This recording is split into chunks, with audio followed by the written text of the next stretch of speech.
Being reported right out of Bloomberg Law, it's official. The United States has just deemed Bitcoin money under DC Financial Services law. Possibly the most bullish news we've seen for Bitcoin in 2020. Because the US federal court has just said today the virtual currency known as Bitcoin is a form of money covered under the Washington, D.C. Money Transmitters Act. In fact, let's go to a direct quote from the judge. Money commonly means a medium of exchange, method of payment, or store of value. Chief Judge Borrelli Howell wrote for the U.S. District Court for Washington, D.C., and Bitcoin is these things. Bitcoin is a store of value, is a medium of exchange, is a method of payment, and now, legally speaking, Bitcoin is money. If you appreciate this channel keeping you informed, hit the like button and let me share with you the exact details. Because for perspective, in the last, 10 days, MasterCard, Visa, and the entire US banking system has put out announcements saying that they are pro-cryptocurrency. Huge news in their own regard from an enterprise level, but this is huge news from a legal level for Bitcoin specifically. Now, for your own records, or if you're just wondering, what are they going to be teaching our kids in the history books? The case is known as the United States versus Hartman. Here's the case number, and this just became legal 7/24/20 today. What were the details of the case? Well, this was the United States bringing up criminal charges against a man named Larry Dean Harmon, who is the operator of an underground Bitcoin trading platform. Now, these criminal charges were for running an unlicensed money transmitting business under DC law and for laundering money under federal law. Now, this has been going on for well over a year, and Larry Dean Harmon's attorneys tried to get this dismissed, saying that you can't get us for money laundering and money transmitting because we're using Bitcoin. That's not money. Harmon, who allegedly portrayed his platform as a service of stripping Bitcoin of any link to illegal transactions, basically saying, they won't catch you if you use my platform, was indicted by a federal grand jury back in 2019. He motioned to dismiss the illegal money transmission claims, arguing that Bitcoin isn't money under the MTA and that his platform couldn't have been a money transmitting business under the US code. And in a landmark decision from the federal court today saying, hey, do we want to convict this guy or do we want to keep Bitcoin as property instead of money? They said, no, Bitcoin is money. It's being used as money. Let's convict this guy. Or at least let's keep trying. The court declined to dismiss this case. They're going to keep going. Now, what does this mean for you as a Bitcoin holder? I would be interested to hear your thoughts. Give me a comment down below. Let me know what you think. If you're new here and you want to stay informed about the daily cryptocurrency news, very important, hit subscribe if you want to stay informed about the daily crypto news. Now, the biggest thing this means for the US is this sets a precedent. This does not mean, as of today at least, it does not mean that Bitcoin right now suddenly becomes a non-taxable event. Cryptocurrency, according to the IRS, is still classified as property, meaning that if you use Bitcoin to buy something, it is considered a sale of Bitcoin, a sale of property for more than you purchased, and it is a taxable event. If you sell some Bitcoin at a profit that you purchased within the last year, you still have to report that as short-term capital gains on your tax return and pay ordinary income tax rates. So this hasn't changed yet. What has changed is the precedent. As future federal cases are tried for money laundering, for money transmitting, they rely on the precedent that's set by past cases. So this is just a small but very significant step for Bitcoin mass adoption. Next piece of news before Ethereum, Brian Armstrong, CEO of Coinbase, just went on the What Bitcoin Did podcast and explained to the millions of people why he is selling your data to the government. Brian Armstrong explains how the product, Coinbase Analytics, extends goodwill to the regulators. Check this out. I'm a big supporter of privacy, Armstrong said. Yet, he said that his product does support Coinbase's core business of cryptocurrency trading in as much as it builds goodwill with the regulators by also making the regulators Coinbase's client. That also decreases the potentiality that they would probe Coinbase about specific customer data. So he's saying that he would rather have the US regulators as friends rather than enemies. If we just kind of tell them, hey, F off, like we don't want to help you, then we're just going to develop a kind of hostile relationship with them when they're just going to request even more customer data from us, Armstrong said. I mean, that does sound reasonable. They would probably get the data either way. And if you're wondering which specific regulators and U.S. agencies, records show that the U.S. Drug Enforcement Administration, DEA, and the IRS intended to buy Coinbase Analytics back in June, and subsequent public records show that Coinbase struck deals with the U.S. Secret Service and the IRS to use the software tool. So I hope everybody out there kept everything legal. This last point, I really agree with this. Armstrong added that the service is commonplace, and if these agencies weren't a Coinbase customer, they could easily get access elsewhere. That is true. Government would get this information either way, typically. Now they definitely will through Coinbase. Next piece of news. Ethereum transaction fees right now are too damn high. And why is that? Well, even if we just look at the charts, Ethereum settles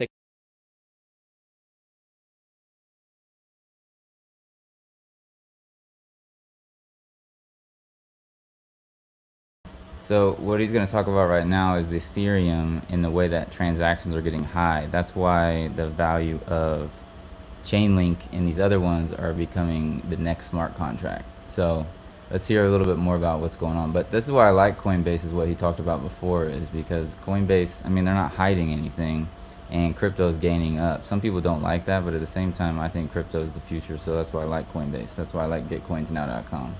So, but let's see. This is why Ethereum's transactions are getting too high now, and that's why Ethereum 2.0 is going to come out in the next like 6 months.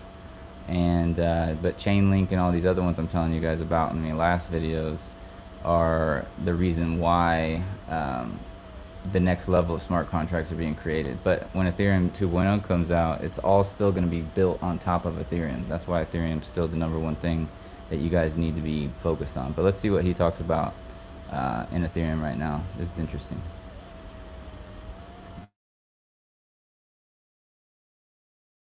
significantly more value than Bitcoin daily. We can see Bitcoin daily settlement value is going down, Ethereum settlement value is going up. Now, the big difference here is Bitcoin primarily gets its value right now as a store of value, which means its primary use case for Bitcoin is just hodling. More people are hodling. Yet Ethereum primarily gets its value from being able to build on it. And we've been... So if you don't know what he means by hodling, hodling means just holding Bitcoin and not doing anything with it. All right, Ethereum actually has value because they're actually creating actual products on it. So if you go to CoinMarketCap, you can see that Ethereum is still the second biggest currency in the world for crypto, and it's almost at 300 billion of a market cap for all cryptos. But Bitcoin, people aren't really doing anything with it. It's kind of like gold, you know what I mean? Like, they don't really do much with gold besides make some bracelets here and there or whatever. But Ethereum, it's kind of like Ethereum, you could visualize it being like Internet 2.0, or like a phone where you're putting apps on top of it. There's literally thousands and thousands of apps being put on top of Ethereum. And Cardano and Chainlink, these other new technologies are being built on top of Ethereum. So that's why Ethereum is going to just stay rising. I've been telling you guys to get Ethereum ever since it was like almost 200, right? So it was only at like 200, now it's at 300, and it's going to go up to 1,000 in the next 6 to 12 months. And so I told you guys to get it back into when it was 200, you would have already 50% your money, right? So that's what's exciting about it. And then Ethereum's already been upwards of $1,400 a coin. So I mean, as you can see, it's going to come back up now that so many things are being built on top of it. But it's too slow, right? The transactions are going too slow. You can't have millions and millions of transactions happening in a second. So that's why they're building Ethereum 2.0, but that's why they're also building all these other cryptocurrencies. So that's the key that you guys need to understand. If you go to coinmarketcap.com and you go to DeFi, right there, you can see all these other cryptocurrencies are being built on top of Ethereum, so it's fast and a lot quicker of a transaction. Chainlink is the #1 DeFi, and it's got the most technology hidden into it. So right now, it was only at like 30 cents not that long ago, and now it's at $7. So people who were investing into that are going crazy. But this chain link's supposed to go from 7 to 1,000 over the next 6 to 12 months because of the implementations. And the smart contracts that we're talking about implementing is, I mean, you can see its growth right here. But the contracts we're talking about implementing probably won't even use Ethereum. They'll probably use things like Chainlink. So that's why it's such a big deal for Chainlink. So that's why the Bitcoin news of it being a actual money now in consideration for the Federal Reserve, it's not that big of a deal. Bitcoin doesn't even matter. Like, that doesn't even it doesn't have a usage case, right? There's really, like, it's not even exciting in my opinion anymore, Bitcoin, because I mean, who cares? Like, what does it do? Ethereum, you're actually building applications and smart contracts on top of it. It's actually got a purpose. That's why they're saying Ethereum is going to actually overtake Bitcoin. And Bitcoin actually has a 60% dominance in this market. Now, some people think that Bitcoin's going to be like the gold standard, where it's going to be, so it's still valuable, even though it's not really doing these regulations and these contracts. But it's all just, you know, hearsay right now. Ethereum is actually being used, and it has usage cases: car loans, real estate loans, you know, any kind of contract that says you're going to pay this particular amount of money, it's going to actually happen, right? If you build it on top of Ethereum. So that's the key. Like, you're taking out human error. You know, they can use Ethereum in taxes if they wanted to, you know, so it doesn't really matter. It's like you could use it to just make sure that humans won't make errors anymore. And that's the key element. But they're building video games on top of it. I mean, they're building fun stuff too, like, you know, so it's kind of like Internet 2.0. But let's see what else he says about Ethereum, because the thing is, the transaction needs to go faster. Hearing all these DeFi projects and ERC20 tokens building on Ethereum, and until Ethereum scales, transaction fees they're high. If you are wondering how high, let's go to on-chain data from Glassnode. The demand for computations on Ethereum remains persistently high. The daily gas usage is hitting all-time highs. Even this was 2017 at the bubble. The gas usage right now hitting all-time highs, over the 70 billion mark for the last month. This is an increase of almost 2 times compared to the beginning of 2020. Now, recently, Vitalik has come on record and warned the community that high fees do threaten Ethereum's security. As Ether transaction fees hit 100 GUI, the project's co-founder warns that a failure to respond could undermine the security of the network. When he says this, nothing to worry about in the short term, but what he's really worried about is he doesn't want Ethereum to trend towards more centralized, which is the fear. And let me explain how. The reason that this might undermine the security is the idea is based on a paper that suggests miners' increasing reliance on transaction fees may incentivize selfish mining practices in a bid to extract greater profits, risking disruption on how transactions are processed. So I think what he's saying is he doesn't want Ethereum miners to get too used to these high rewards, these high fees. And in fact, what Vitalik was suggesting, he was abdicating for the implementation of Ethereum Improvement Proposal EIP 1599 to reform Ethereum's fees. It involves burning base fees to reduce miners' reliance on transaction tariffs. So he's saying, let's update the code and make it so we burn the initial fees so miners don't get paid as much. Now, if you're a miner, please comment below what you think about this. Next piece of news, if you are still getting scam ads as advertisements from YouTube when you watch a YouTube video, first off, never send anybody your Bitcoin or your XRP or whatever and expect them to send you double back. That's outrageous. Always be aware. Ripple has sued YouTube over this. So he was talking about mining, right? So Ethereum's actually moving to a proof of stake. So what a proof of stake is instead of actual mining with all these computers and wasting a bunch of energy, all right, they're actually going to use a proof of stake concept where you're going to give 32 Ethereum to a proof of stake concept, which means you're giving all of your 32 to hold an actual amount of currency in there, right? So if you gave 32 Ethereum right now, I mean, that would be 32 times whatever the value is. And so it's going to be based off of just a program on your computer. What decentralization is just millions of computers that are running the transaction in the actual hosting.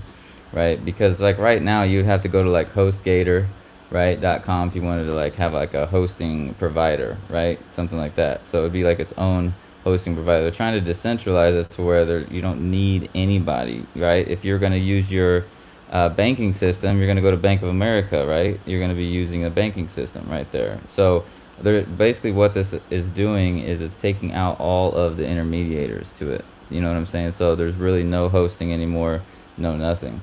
So that's the whole key. There's millions of people running these transactions. So now it's going to be, and Ethereum 2.0 is literally just people putting on a program on their computer and then staking 32 Ethereums, and then now everybody is controlling it and just making sure that it's not. I mean, you'd have to shut down 1 million computers for it to turn off. So what it's doing is it's taking away the control of the government, right? It's taking control of anybody controlling it. Literally, you'd have to shut off millions of computers for it to shut down. But what's going on with the government and Coinbase, and which is why I like Coinbase, because when you go to getcoinsnow.com, you're going to be investing in Coinbase your small amount of money, you know, to start, and then you can take your money off of there. But the reason why I like it is because they are, you know, back and forth with the government, making sure that they're in the right, you know, hands. You know, some people don't like it. I like it because I just know crypto is going to take over anyways. So that's kind of like the main thing that I wanted you guys to see of the latest information on that aspect. But I recommend that you guys do your own research, right? So go to crypto, right? Just say like, just type in cryptocurrency, and then you can start seeing like all the different things. Just start doing all your research. I mean, the thing is like you're finding out that like big time names like Joe Rogan, you know, he's backing Bitcoin. He's talking about how big it's gonna get. All kinds of people are backing it. You got Robert Kiyosaki now that's backing it like crazy.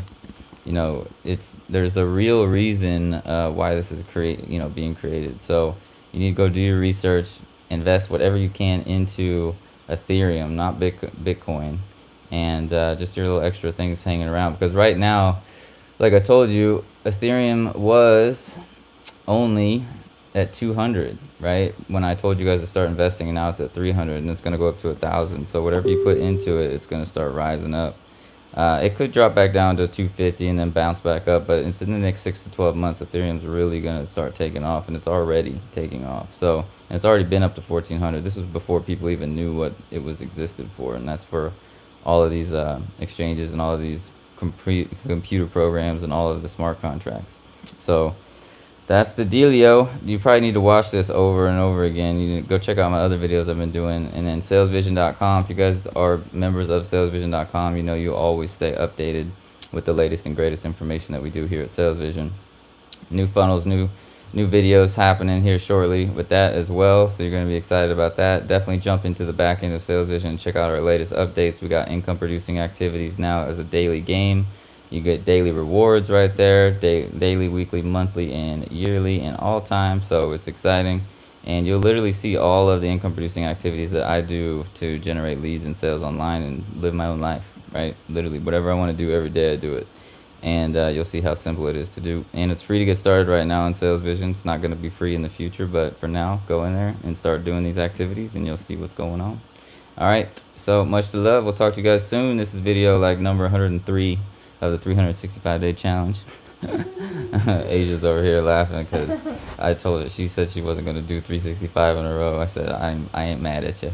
So other than that, I'm going to try to keep going for 365 days straight doing a video, and we'll see. This might be even 104. So much to love, y'all. Like I said, getcoinsnow.com. Go there and just get $100, get $200, get $300. If you got an extra 1,000 laying around, I mean, your money's either going to gain in Coinbase or it's going to lose 2% a year in the banks. So it's really up to you. And then Coinbase is tied with banks, right? So your money is a little bit protected in Coinbase as well. And I mean, it's like you got to play the game, right? Some of these crypto people, they hate Coinbase because they know that they're tied in with banks. I'm playing the game because I know that they are tied in with banks, so you might as well be the same way that the Coinbase guy said. It's like you might as well not start a war, right? Figure out the best way to make everything work out the right way. So that's why I love me some Coinbase. So I keep about 5,000 to 10,000 in Coinbase. I do transactions upwards of 2,000, you know, all the time, 1,000 all the time. But then I've done, you know, $200,000 transactions. You know, I showed you guys this stuff back here in my Bitcoin wallet when I was doing Bitcoin, and we were excited about that in 2017 and growing. And then we just keep on playing around with Bitcoin too. But I'm all about Ethereum now. But you can see, just to keep reminding you guys, you know, I'm not talking from a perspective of just now playing with Bitcoin. You know what I'm saying? You can see $200,000 transactions, you know, I made in one day with Bitcoin, right? 29,000, 21,000. Look at these date stamps as well, right? So you guys got to make sure that you understand you're not listening to somebody who is just barely playing around with Bitcoin. I was playing around with this stuff for the last 3 to 4 years.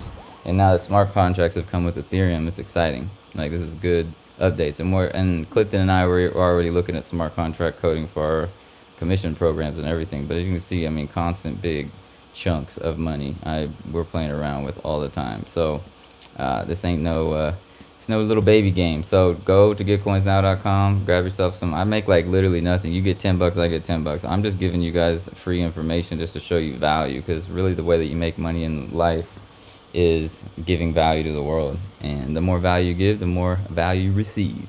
All right, much to love. We'll talk to you guys soon. Like I said, go to salesvision.com, sign